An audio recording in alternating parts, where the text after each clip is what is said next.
இந்த வீணா போன உலகத்தில் தேவதை பெண்களாக பிறக்கும் ஒரு பெண்களுக்கும் தெரியுங்க தினசரி வாழ்க்கையில் எவ்வளோ கஷ்டத்தை அனுபவிக்கிறாங்க ஒரு சில தப்பான ஆண்களால்.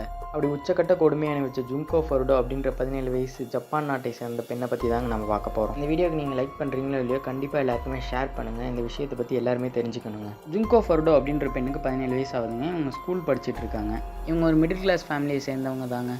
இவங்க ஈவினிங் ஸ்கூல் முடிச்சதுக்கப்புறம் பார்ட் டைம் ஜாபுக்கு போயிட்டு அதுலேருந்து வர அமௌண்ட்டில் ஸ்கூல் ஃபீஸும் கட்டுவாங்க, ப்ளஸ் ஃபேமிலியும் பார்த்துப்பாங்க. தான் குடும்ப சூழ்நிலை நினச்சி நல்லா படிக்கிற ஒரு டாப்பரான பொண்ணுங்க இந்த ஜுங்கோ ஃபருடோ அப்படின்றவங்க. இந்த பொண்ணோட கிளாஸில் ஒரு 4 பேர் இருக்கானுங்க. இந்த ஸ்கூலில் ரேகிங் பண்ணுறது, பொண்ணுங்களை மிரட்டி ரேப் பண்ணுறது, இந்த மாதிரி வேலையெல்லாம் பார்த்துட்டு இருக்க ஒரு 4 பேர் இருக்காங்க, ஒரு கேங்காக சேர்ந்து. அந்த பசங்க என்ன பண்ணாலும் யாருமே தட்டி கேட்க மாட்டாங்க, ஈவன் அந்த ஸ்கூலில் வேலை பார்க்குற டீச்சர் கொண்டு. ஏன்னா அந்த கேங்கில் இருக்கிற 4 பசங்களுமே எசுகா அப்படின்னு சொல்கிற மாஃபியா கேங்கில் மெம்பராக இருக்கானுங்க. இந்த பசங்க ஏதாவது தப்பு பண்ணால் யாராவது தட்டி கேட்கலான்னு போனால் அந்த எசுகா அப்படின்ற கேங்லேருந்து வந்து யார் தட்டி கேட்குறாங்களோ அவங்கள போட்டு தள்ளிடுவாங்க அப்படின்ற ஒரு பயம் இருக்குங்க எல்லாருக்கும். இந்த கேங்கில் இருக்கிற ஒருத்தன் ஜுங்கோ ஃபருடோவை பார்த்துட்டு இவங்க எப்படியாவது கடத்திட்டு போய் கற்பழிக்கணும் அப்படின்னு நினைக்கிறான். அதுக்கு ஒரு பிளானும் போடுறான். அப்போதும் ஜுங்கோ ஃபருடோ ஸ்கூல் முடிச்சுட்டு பார்ட் டைம் ஜாப்புக்கு போயிட்டு அதுக்கப்புறம் தாங்க வீட்டுக்கு போவாங்க. இந்த மாதிரி ஒரு நாள் பார்ட் டைம் ஜாப் முடிச்சுட்டு வீட்டுக்கு போகிறாங்க பைசைக்கிளில். இப்போ இந்த கேங்கில் இருக்கிற கேங் லீடர் வந்து இன்னொருத்தங்கிட்ட சொல்கிறான், நீ போயிட்டு அவள் பைசைக்கிளை உதச்சி தள்ளி விட்டு நீ பாட்டு ஓடி போயிடு, நான் அதுக்கப்புறம் பார்த்துக்கிறேன்னு சொல்கிறான். இவன் சொன்னபடியே அந்த பைசைக்கிளை உதச்சிட்டு அவன் ஓடி போயிடுறான். ஓடி போனதுக்கப்புறம் அந்த கேங் லீடர் வந்துட்டு அந்த பொண்ணுக்கிட்ட பேசுகிறான். இந்த கேங் லீடர் போயிட்டு ஜுங்கோ ஃபருடோ கிட்ட, ஐயோ நீ கீழே விழுந்துட்டு உனக்கு எதாவது அடிபட்டிருக்கும், நானே வீட்டில் போய் ட்ராப் பண்ணுறேன் அப்படின்னு சொல்லி பேச்சு கொடுக்குறான். சரி ஜுங்கோ ஃபருடோவும் நம்ம கிளாஸ்மேட் தானே, ஜுங்கோ ஃபருடோ இவனை நம்பி இவங்க கூட போகிறாங்க. அப்போ இவங்க வச்ச நம்பிக்கை தான் இவங்க வாழ்க்கையை புரட்டி போட போகுதுன்னு அப்போ ஜுங்கோ ஃபருடோவுக்கு தெரியல. இவங்க 2 பேரும் போயிட்டே இருக்கும்போது ஜுங்கோ ஃபருடோவை கட்டாயப்படுத்தி வேற ஒரு ஸ்கூலில் அழைச்சிட்டு போகிறான். அழைச்சிட்டு வந்ததுக்கப்புறம் ஜுங்கோ ஃபருடோவை மிரட்டுறான், நான் எசுகா கேங்கை சேர்ந்தவன், நான் இப்போ ரேப் பண்ண போகிறேன், இந்த விஷயத்தை நீ வெளில சொன்னால் உன்னையும் கொண்டுடுவோம் உன் ஃபேமிலியும் கொண்டுடுவேன் அப்படின்னு சொல்கிறான். ஜுங்கோ ஃபருடோக்கு எசுகா அப்படின்ற கேங்கை பற்றி தெரியும், அவங்க ஈவன் இறக்கலாமல் கொல்லுவாங்கன்ட்டு. அவளுக்குள்ளே ஒரு பயம் இருக்குது. அந்த பயத்தை பயன்படுத்தி ஜுங்கோ ஃபருடோவை இவன் ரேப் பண்ணுறான். அப்புறம் இவனோட கேங்லேருந்து இன்னொருத்தனும் வரான், வந்து அவனும் இந்த ஜுங்கோ ஃபருடோவை ரேப் பண்ணுறான். அதுக்கப்புறம் இந்த 2 பேரில் ஒருத்தனோட வீட்டுக்கு இந்த பொண்ணை அழைச்சிட்டு போகிறானுங்க. அப்படி அழைச்சிட்டு போகும்போது அங்கே இருக்கிற அப்பா அம்மா கேட்குறாங்க, யார் இந்த பொண்ணு, எதுக்கு அழைச்சிட்டு வரீங்கன்னு. இந்த பொண்ணை நான் லவ் பண்ணுறேன், இந்த பொண்ணு என்ன லவ் பண்ணுது, அவங்க வீட்டை விட்டு ஓடி வந்துடுச்சு, இனிமேல் நம்ம வீட்டில் தான் இருக்கும் அப்படின்னு சொல்கிறான். அவங்க அம்மா அப்பாவும் ஓகே அப்படின்னு சொல்கிறாங்க. அதுக்கப்புறம் இந்த கேங்கில் இருக்கிற பேலன்ஸ் 2 பேரும் வரானுங்க. அவனுங்களும் ஜுங்கோ ஃபருடோவை கொடூரமாக கற்பழிக்கிறானுங்க.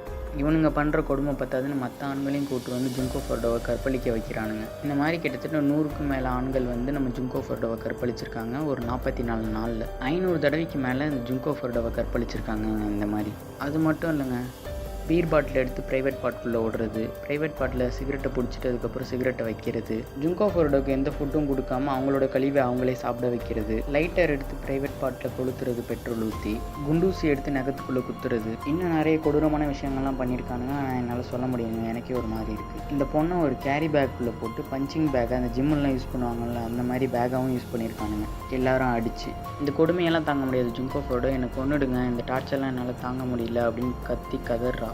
இவ கத்துறதெல்லாம் பார்த்துட்டு அவனுங்க சந்தோஷப்படுறானுங்க.